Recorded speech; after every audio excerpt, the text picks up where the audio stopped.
All that we are is the result of what we have thought. It is founded on our thoughts.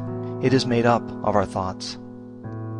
If a man speaks or acts with an evil thought, pain follows him, as the wheel follows the foot of the ox that draws the carriage. All that we are is the result of what we have thought.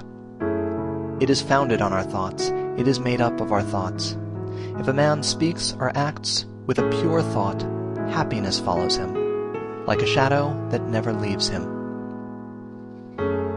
He abused me, he beat me, he defeated me, he robbed me. In those who harbor such thoughts, hatred will never cease. He abused me, he beat me, he defeated me, he robbed me. In those who do not harbor such thoughts, hatred will cease. For hatred does not cease by hatred at any time. Hatred ceases by love. This is an old rule. The world does not know that we must all come to an end here, but those who know it, their quarrels cease at once. He who lives looking for pleasures only, his senses uncontrolled, immoderate in his food, idle and weak, Mara the tempter will certainly overthrow him, as the wind throws down a weak tree. He who lives without looking for pleasures, his senses well controlled, moderate in his food, faithful and strong, him Mara will certainly not overthrow, any more than the wind throws down a rocky mountain. He who wishes to put on the yellow dress without having cleansed himself from sin, who disregards temperance and truth, is unworthy of the yellow dress. But he who has cleansed himself from sin is well grounded in all virtues, and regards also temperance and truth. He is indeed worthy of the yellow dress. They who imagine truth in untruth, and see untruth in truth, never arrive at truth, but follow vain desires. They who know truth in truth, and untruth in untruth, arrive at truth, and follow true desires. As rain breaks through an ill-thatched house, passion will break through an unreflecting mind. As rain does not break through a well-thatched house, passion will not break through a well-reflecting mind. The evildoer mourns in this world, and he mourns in the next. He mourns in both. He mourns and suffers when he sees the evil of his own work. The virtuous man delights in this world, and he delights in the next. He delights in both. He delights and rejoices when he sees the purity of his own work. The evildoer suffers in this world, and he suffers in the next. He suffers in both. He suffers when he thinks of the evil he has done. He suffers more when going on the evil path. The virtuous man is happy in this world, and he is happy in the next.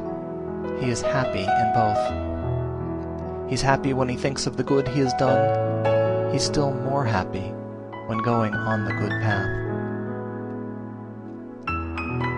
The thoughtless man, even if he can recite a large portion of the law but is not a doer of it, has no share in the priesthood, but is like a cowherd counting the cows of others. The follower of the law, even if he can recite only a small portion of the law, but, having forsaken passion and hatred and foolishness, possesses true knowledge and serenity of mind. He, caring for nothing in this world or that to come, has indeed a share in the priesthood.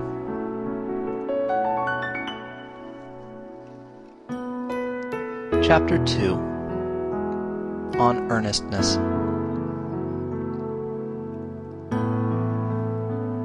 Earnestness is the path of immortality, nirvana. Thoughtlessness is the path of death. Those who are in earnest do not die. Those who are thoughtless are as if dead already. Those who are advanced in earnestness having understood this clearly, delight in earnestness, and rejoice in the knowledge of the Aryas, the elect. These wise people, meditative, steady, always possessed of strong powers, attain to nirvana, the highest happiness. If an earnest person has roused himself, if he is not forgetful, if his deeds are pure, if he acts with consideration, if he restrains himself and lives according to law, then his glory will increase. By rousing himself, by earnestness, by restraint and control, the wise man may make for himself an island which no flood can overwhelm. Fools follow after vanity, men of evil wisdom. The wise man keeps earnestness as his best jewel. Follow not after vanity, nor after the enjoyment of love and lust. He who is earnest and meditative obtains ample joy. When the learned man drives away vanity by earnestness, he, the wise, climbing the terraced heights of wisdom, looks down upon the fools. Serene he looks down upon the toiling crowd, as one that stands on a mountain looks down upon them that stand upon the plain. Earnest among the thoughtless, awake among the sleepers, the wise man advances like a racer, leaving behind the hack. By earnestness did Maghavan, Indra, rise to the lordship of the gods. People praise earnestness. Thoughtlessness is always blamed. A bhikshu, mendicant, who delights in earnestness, who looks with fear on thoughtlessness, moves about like fire, burning all his fetters, small or large. A bhikshu, or mendicant, who delights in reflection, who looks with fear on thoughtlessness, cannot fall away from his perfect state. He is close upon nirvana.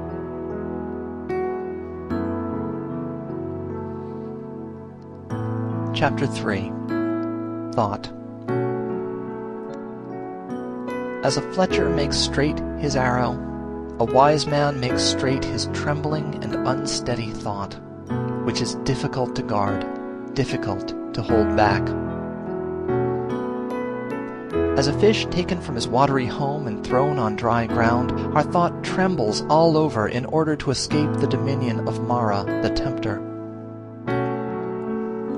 It is good to tame the mind, which is difficult to hold in and flighty, rushing wherever it listeth. A tamed mind brings happiness. Let the wise man guard his thoughts, for they are difficult to perceive, very artful, and they rush wherever they list.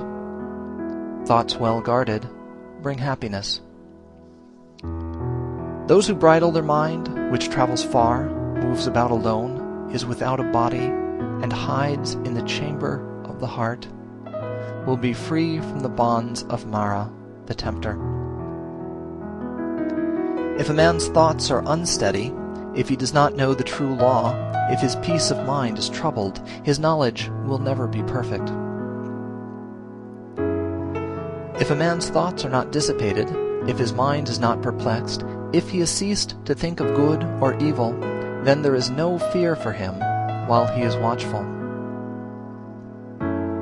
Knowing that this body is fragile like a jar, and making this thought firm like a fortress, one should attack Mara, the tempter, with the weapon of knowledge. One should watch him when conquered, and should never rest. Before long, alas, this body will lie on the earth, despised, without understanding, like a useless log. Whatever a hater may do to a hater, or an enemy to an enemy, a wrongly directed mind will do us greater mischief. Not a mother, not a father will do so much, nor any other relative. A well-directed mind will do us greater service.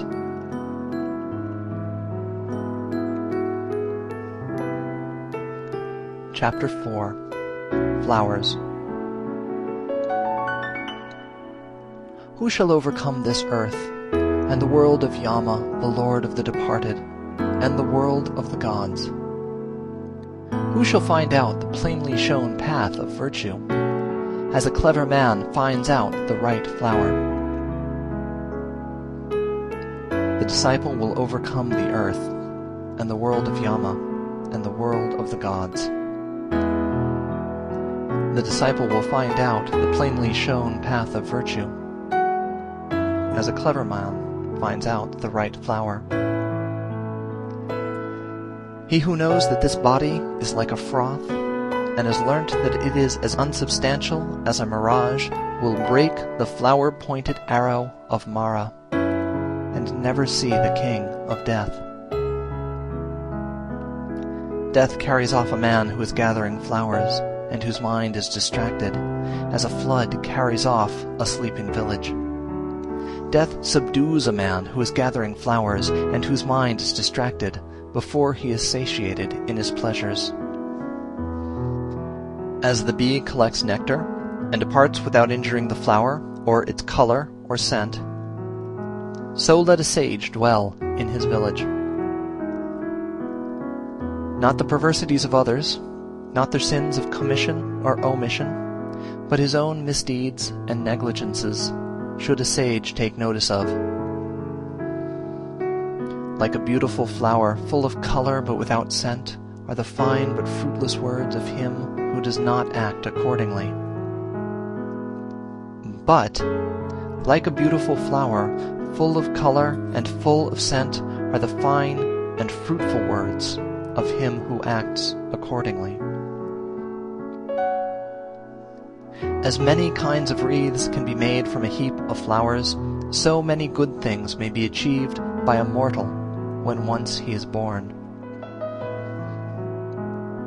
The scent of flowers does not travel against the wind, nor that of sandalwood, or of tagara and malika flowers, but the odor of good people travels even against the wind. A good man pervades every place. Sandalwood or tagara, a lotus flower, or a vasiki, among these sorts of perfumes, the perfume of virtue is unsurpassed. Mean is the scent that comes from tagara and sandalwood. The perfume of those who possess virtue rises up to the gods as the highest.